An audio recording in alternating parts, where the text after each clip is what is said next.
hang in there. The shrine of the Book of Cheats isn't far from here. Then it's seconds to the blue box and a nice hot cup of tea. This luggage is getting heavy, Luna. Maybe there's a baggage check behind one of these doors. We can just stow this baggage while we check out the Book of Cheats. But it's got all my things. What if it got lost? Or someone stole it? I can't trust it to anybody but you. Look, there's a storage locker right here. Here. Locker 15. I wouldn't open that if I were you. Don't open that.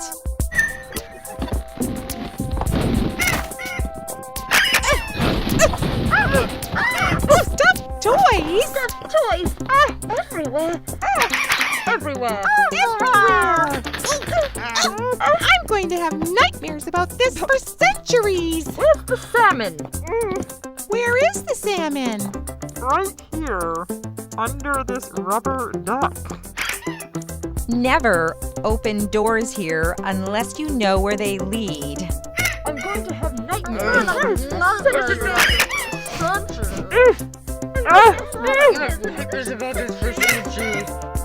This is what it's like wandering the afterlife with our hero as he searches for a quiet place to simply sit for a nice cup of tea.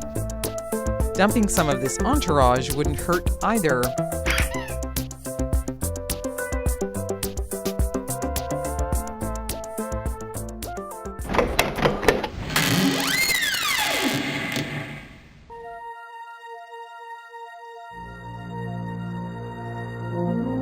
Behind door number 15, a cartoon sun rose over an open field. In the silence of the dawn, nothing stirred. Animals lay motionless as far as the eye could see.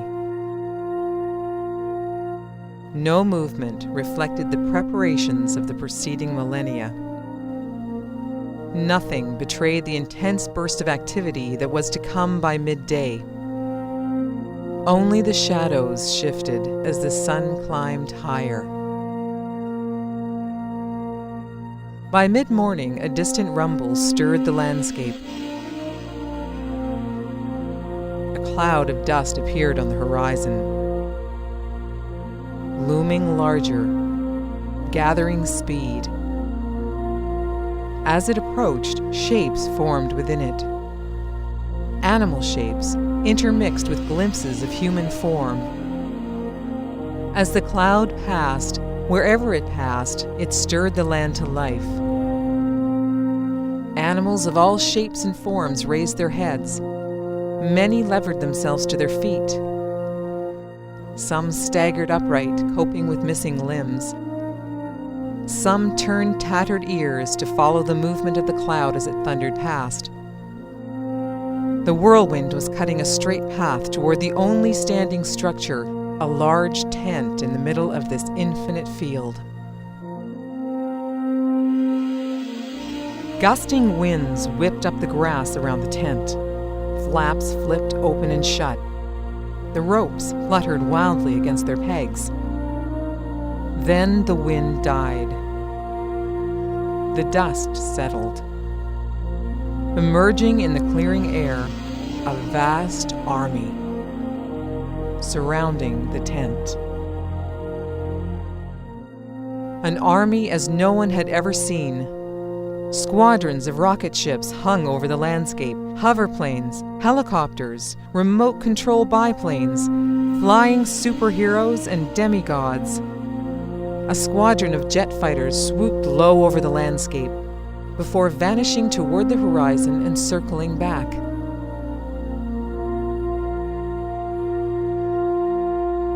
At their lead, a single soldier on horseback. The horse stood at disciplined attention.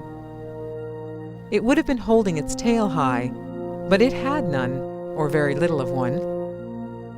It would have been perking up its ears, but they were stubs. The rider wasn't in much better shape. His Colonial Army hat was chipped. His sword was missing below his belt line. Half of one boot was missing, his toes gone with it. Even so, he slid into a confident dismount. He straightened his uniform and strode, rather than limped, into the tent.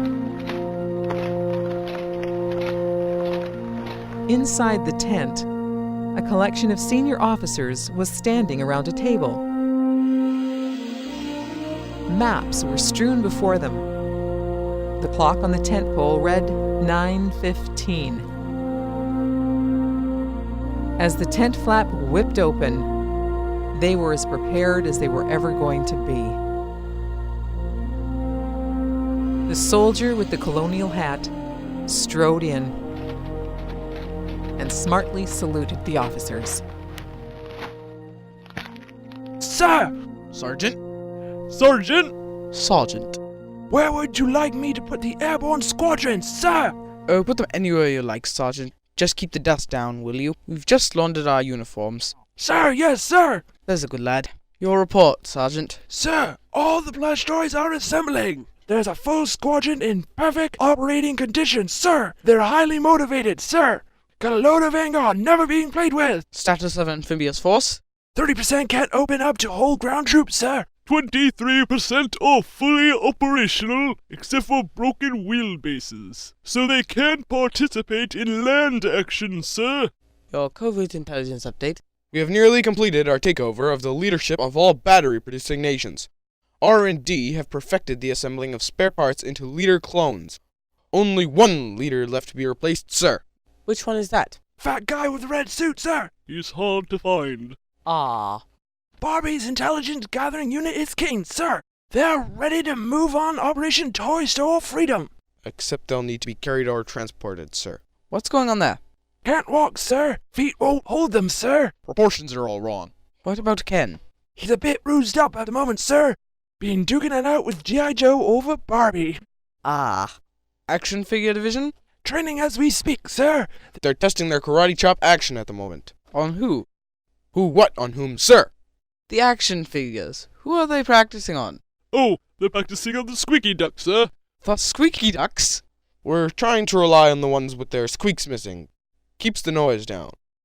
We'll need some scouts, sir. Scouts? To infiltrate the enemy! They'll have to blend in with the enemy, sir. Someone disarming. Someone motivated.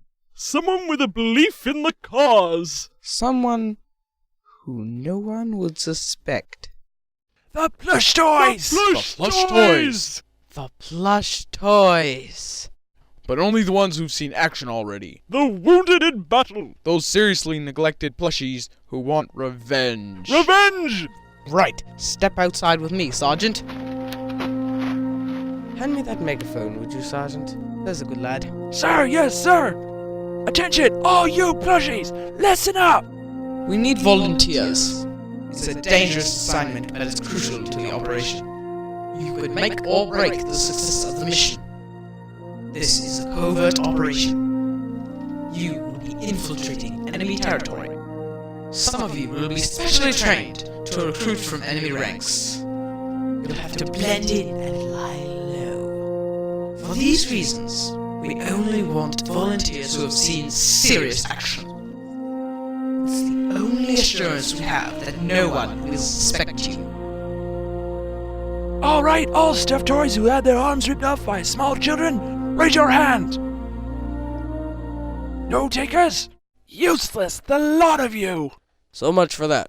Right, there goes that plan. Anything else we can think of by noon today? We still have a secret weapon, sir. Secret weapon? Secret weapon? Secret weapon? The tiny bits and pieces. Tiny bits and pieces. We have masses of tiny bits and pieces of toys that have arrived here over the eons. Teleported from couch cushions and closet corners.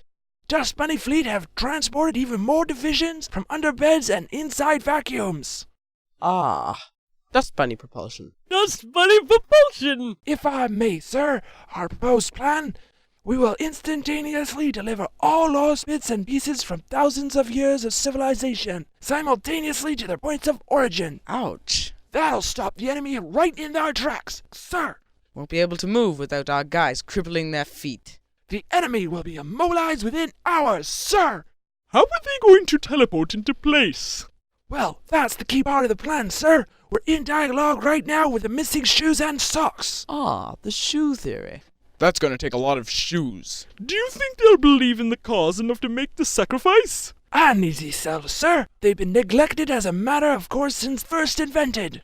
People leaving them lying helter-skelter, People stepping on them all the time. separating them from their life partners. Ooh, yes, sir. They'll buy in, sir. By noon today? We're working fast, sir. Brilliant. Revenge will be ours, sir. Best rations to those brave troops, Sergeant. Yes, sir. Right away, sir. Now if you take a look at this map here, you'll see the shoes and socks behind the green door. Green door? This map looks completely blank to me. If you're looking for a white door, well now, that would get us somewhere. Let's just shut this door, shall we?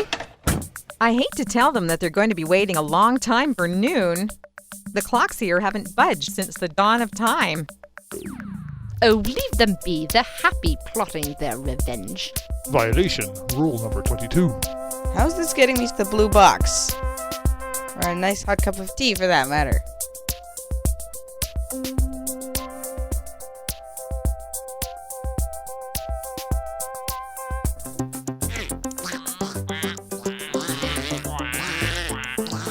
Rule number 21.